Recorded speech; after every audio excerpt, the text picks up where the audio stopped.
кандидаттардын укуктарын баардыгын тең ушу кандай маалымат түшсө, биз ошонун баардыгына тең ыкчам, мыйзамдуу чараларды өз убагында көрөбүз.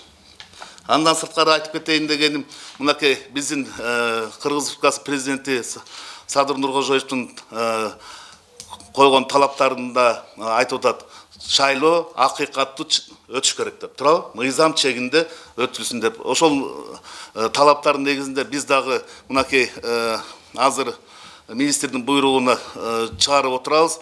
Ушу шайлоочуларда подкуптар болсо, ошолордун баардыгына тең мыйзам чара колдонобуз. Биз 5 апрелден баштап шаарда ушундай подкуптарга жана мыйзам бузууларга жол бербеш үчүн дагы усиленный патрульдарды жүргүзөбүз.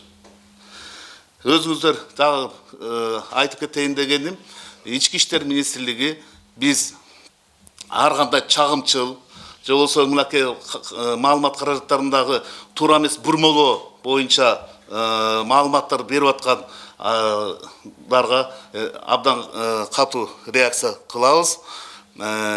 Андан сырткары Ички иштер министрлиги биз шайлоонун ар бир эмесине эч кандай кийлигишпейбиз.